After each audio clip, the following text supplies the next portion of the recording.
السلام علیکم تمام حاضرین کو جو آن لائن موجود ہیں، آپ لوگوں کو خوش آمدید، اور بہت ہمیں خوشی ہے کہ آج شیخ جہانگیر محمود ہمارے ساتھ ہیں، ہمارے پرانے محسن ہیں۔ ہمیشہ جب ہم بہت ہی چھوٹا ادارہ تھے، ابھی بھی بہت چھوٹے ہیں، مگر اب ایکٹیویٹیز تھوڑی بڑھ گئی ہیں، مگر ہمیشہ ہمارے ساتھ رہے ہیں۔ وی فیلٹ گریٹ اسٹرینتھ فرام ہم، تو اس کے لیے بھی بہت شکریہ جہانگیر صاحب۔ اور لینا ناصر بھی بڑی ہماری سپورٹر بھی ہیں، اسٹوڈنٹ بھی ہیں، طرح طرح کے کورسز لیتی رہی ہیں، اور جو قرآن کورس تھا اس کی پیش اسٹوڈنٹ تھی، تو آج کی ہوسٹ اصل میں لینا ہی ہوں گی۔ اور شیخ جہانگیر محمود جیسے آپ لوگ جانتے ہیں عالم دین ہیں، اور بہت ہی زبردست ایک ادارہ ہے، اس کے فاؤنڈر ہیں سوسائٹی فار ایجوکیشنل ریسرچ۔ اور خیر ان کے آپ ویب سائٹ یا فیس بک پہ دیکھیں تو بہت ماشاءاللہ ایجوکیشن پہ ان کا کام ہے، نصاب پہ کام ہے، مدرسوں کے ساتھ بھی کام کرتے ہیں، اور ان کا ریگولر براڈ کاسٹ بھی ہوتی ہیں۔ تو اس تمہید کے ساتھ اگر لینا آپ کو میں ہینڈ اوور کروں۔ السلام علیکم شیخ صاحب، آپ آج یہاں ہمارے ساتھ موجود ہیں تو میرا خیال ہے یہ بڑی خوش نصیبی کی بات ہے، اسپیشلی کنسیڈرنگ کہ آج ہم جو موضوع آگے لے کر چل رہے ہیں وہ تدوین ہے قرآن کی اور پرزرویشن ہے۔ آپ ماشاء اللہ we know you more in regards of your work in education, but میرا خیال ہے ایک بات یہاں پہ سب کے لیے واضح کر دینا بہت ضروری ہے کہ آپ کا ماشاء اللہ as a stature of a scholar and researcher کافی زیادہ ہے، آپ کا اس ضمن میں کام بھی بہت ہے۔ تو ہاؤ ڈو یو سی اس پورے پروسیس کو جو قرآن کی آج ہم تک شکل پہنچی ہے، اس کی تدوین، اس کی کمپائلیشن، اس کی پرزرویشن، آپ کس طرح دیکھتے ہیں اس کو؟ وعلیکم السلام ورحمۃ اللہ وبرکاتہ۔ شکریہ آپ کا اور دست و نیز کے سب لوگوں کا کہ انہوں نے یہ جو موقع دیا ہے، مجھے ہمیشہ سال میں 2-3 دفعہ ضرور مجھے بلانے کے لیے وہ پیغام بھیجتے ہیں، اور ان کی یہ محبت پرانی ہے اور درینہ ہے۔ اللہ کرے کہ یہ، اور خالصتاً اللہ کی رضا کے لیے ہے، تو اللہ کرے کہ یہ دنیا میں بھی قائم رہے، اور روز محشر میری اور ہم اور ہست و نیس کے سب لوگوں کی پہچان یہ ہو کہ یہ وہ لوگ ہیں جو دنیا میں ایک دوسرے سے اللہ کے نام کی خاطر جڑا کرتے تھے۔ قرآن مجید کی تدوین کی جہاں تک بات ہے، اور قرآن مجید کے شروعات ہے، یہ بہت اہم اور بنیادی اس لیے ایشو ہے کیونکہ ہمارے ہاں جو ایک بڑا اختلاف کا باعث بنتا ہے وہ تدوین حدیث ہے اصل میں، اور اس کے بعد اس کی بنیاد پہ فقہ مرتب ہوتی ہے، تو اس کی بنیاد شروع قرآن مجید سے ہوتی ہے۔ اگر اس کو سمجھ جائیں تو چیزیں اور زیادہ ہم سمجھ سکتے ہیں۔ جب اس سے پہلے کہ ہم اپنی ٹورڈز آور پریزنٹیشن جائیں، ہمیں کچھ چیزیں بہت اچھی طریقے سے بٹھا لینی چاہیے۔ وہ کہتے ہیں کہ نئی چیزوں کو لرن کرنے سے پہلے بعض اوقات پرانی چیزیں ان لرن کرنی ہوتی ہیں، تو وہ ان لرن کرنا جو ہے بڑا ضروری ہے۔ ہم کچھ اصولوں کو دیکھیں کہ جب بھی ہم دین اور اسلام کی بات کرتے ہیں، کسی بھی دین کے موضوع کو یا مسلک کو یا حکم کو یا مسئلے کو سمجھنے کے لیے وہ کانٹیکسٹ پہلے سمجھنا پڑتا ہے جس میں وہ نازل ہوا یا وہ صادر ہوا۔ اگر وہ کانٹیکسٹ ہمیں پتا ہو تو پھر بہت ساری چیزیں آپ کو خود بخود اپنی جگہ پہ آ جاتی ہیں۔ تو یہ پرسپیکٹو کا بنیادی طور پہ درست ہونا، اس پیراڈائم کا زیادہ اس میں کلیئرٹی ہونا بڑا ضروری ہے۔ ہمارے ہاں ایک جو کہتے ہیں کہ دور جاہلیت تھا اسلام سے پہلے، تو اس دور جاہلیت کے اوپر بھی یہ بات رہتی ہے، ہم یہ سمجھتے ہیں کہ جاہلیت سے مراد ہے جس کو ہم عام طور پہ جاہل کہتے ہیں اردو میں، اور ونس اگین جاہل کا لفظ جو ہے it is last in translation. کہ جی وہ جاہلیت کا دور تھا جی، ان کو کچھ پتہ نہیں تھا، تو ہم سمجھتے ہیں کہ وہ نیم کیو مین تھے، پتہ نہیں غاروں میں رہتے تھے، پتہ نہیں پتھر کھاتے تھے، پتے باندھتے تھے. تو ہمارے ایک بڑا غلط امپریشن. ہمیں یہ پتہ ہونا چاہیے کہ ایک انتہائی کلچرڈ قوم ہے عرب، اور بہت بڑا ہی ان کا کیا کہنا چاہیے ایک رچ کلچر ہے، اور ایک رچ تہذیب ہے، اور اس کے ساتھ ایک بہت بڑا ایک ہیوج ٹریڈیشن ہے لٹریچر کی. اب یہ لٹریچر کا لفظ اگر استعمال میں نے کیا ہے تو ڈز ناٹ میچ ود جاہل، اسی لیے کہ جاہلیہ اس کو کہتے ہیں، عربی میں جاہل کہتے ہیں اکھڑ آدمی. جاہل کہتے ہیں اس شخص کو جو اکھڑ پنا کرتا ہے، جو نئی بات سنتا نہیں ہے، جو لاجک اور ریزن کو ڈینائی اور ڈیفائی کرتا ہے، اس کو ہم جاہل کہتے ہیں. اور جاہلیہ کا دور یہ تھا کہ جب کہ مکہ کے لوگوں پہ خاص طور پہ سارے ثبوت اور سارے دلائل اور ساری نشانیاں اور کئی سارے معجزات بھی نظر آ گئے تھے، پھر بھی انہوں نے اس سے انکار کیا کہ جی ہم نے شخص کو نہیں مانا. یعنی کہ یہاں تک کہ ابو جہل سے قول جو منسوب ہے، اور وہ مستند روایت ہے کہ ابو جہل جو ہے کیونکہ بنو مخزوم کا یہ سردار تھا، اس نے یہ کہا کہ میں جانتا ہوں کہ محمد صلی اللہ علیہ وسلم جو ہے وہ اللہ کے رسول ہے، وہ نبی ہوگا، اس نے کبھی زندگی میں جھوٹ نہیں بولا، تو اب جھوٹ کیوں بولے گا آپ کی اس عمر میں؟ لیکن میں کیسے مان لوں کہ بنو ہاشم نے پہلے، اور ہم نے مقابلہ کیا ہمیشہ بیٹوں میں، طاقت میں، پیسے میں، اور حتیٰ کہ ہمارا مقابلہ رہا ہے ہمیشہ سقایا میں، کھانا کھلانے میں، حجاج کو پانی پلانے میں لوگوں کو. تو اب جب کہ وہ نبی ایک لے آئے ہیں، اب ہم اس کے مقابلے میں نبی کہاں سے لائے؟ تو یہ چیز جو کہ رہی ہے ہمیشہ ایک پرابلم رہی ہے، تو یہ جہالت تھی. اردو میں ہم عام طور پہ جاہل کے معنی میں یہ بھی کچھ شامل ضرور ہوتا ہے، لیکن اصل میں کہتے ہیں پڑھ لکھا نہ ہو، ان پڑھ ہو، لکھنا پڑھنا نہ جانتا ہو. یہ ایک غلط فہمی ہے. جاہل وہ اکھڑ پنے کی وجہ سے کہا گیا، ابو جہل کو اکھڑ پنے کی وجہ سے، اس ضد کی وجہ سے، سٹبرنس کی وجہ سے اس کو ایک جاہل ڈکلیئر کیا، یا ابو جہل ڈکلیئر کیا. یہ تھوڑی سی بیک گراؤنڈ ضروری سمجھنا ضروری. پھر ہمارے ہاں ایک دوسرا مسکنسیپشن ہے کہ جی وہ نبی امی ہیں، لکھنا پڑھنا نہیں جانتے تھے. اصل میں امی اس کو کہتے ہیں، لیکن اصل میں مراد اس سے یہ نہیں ہے. میں جلدی سے چاہتا ہوں ختم کرنا اس بیک گراؤنڈ کو کہ ابراہیم علیہ السلام سے جو 3 سٹریمز نکلی ہیں، اور 2 بڑی سٹریمز، ایک بنی اسماعیل ہے اور ایک بنی اسرائیل ہے. تو بنی اسرائیل جو ہے، جو پہلے پھر یہود بنے اور اس کے بعد اس میں سے عیسائی نکلے، نصرانی نکلے، وہ اپنے دوسرے سٹریمز کو اور دوسرے لوگوں کو امی کہتے تھے، ایسی جس طرح انسلٹنگلی یا سیمی وہ ان پرسن لوگ ہیں، امی لوگ ہیں. تو جو آخری نبی آئے وہ امیوں میں سے آئے، وہ نبی امی اسی لیے کہلاتے ہیں، جس کا جوز انگریزی میں کہتے ہیں جینٹائلز ہیں. جوز ہیں دنیا میں طبقے، اور دوسرا جینٹائلز ہیں. تو وہ جینٹائل سمجھ لے کہ عربی میں امی کہتے ہیں وہ. تو ہمارے خیال میں وہ کلچر کچھ بھی نہیں تھا، پتہ نہیں، بہت رچ کلچر ہے، لباس ہے اس میں جنگیں ہیں، اس میں قصے ہیں، اور ان کی جو ٹریڈیشن ہے ساری وہ اورل ہے. اچھا، جدید دنیا نے کہا کہ جی اورل ٹریڈیشن کیوں کی ہوتی ہے، تو اورل ٹریڈیشن تو مطلب ہے کہ لکھنا پڑھنا بیچاروں کو آتا نہیں تھا. نہ ایسا نہیں ہے. دیکھیے ہم لکھتے پڑھتے کیوں ہیں؟ ہم لکھتے پڑھتے اس لیے ہیں فار 2 ریزنس. یا ہمیں ریکارڈ چاہیے ہوتا ہے ایز اے ایویڈنس، یا ہمیں ایز اے میموری ریمائنڈر چاہیے ہوتا ہے. اور کوئی تیسری وجہ لکھنے کی نہیں دنیا میں ہوتی. مین کائنڈ یا ہیومن کائنڈ، چلیں لوگ مین کائنڈ کو برا نہ بنا جائیں. Humankind we write because we want to either remember something, or we write because we want to have an evidence.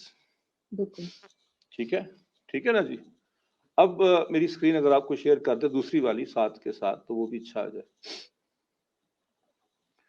تو جب اگر آپ کو یہ کوئی چیز بھولے نا، جس طرح آپ اب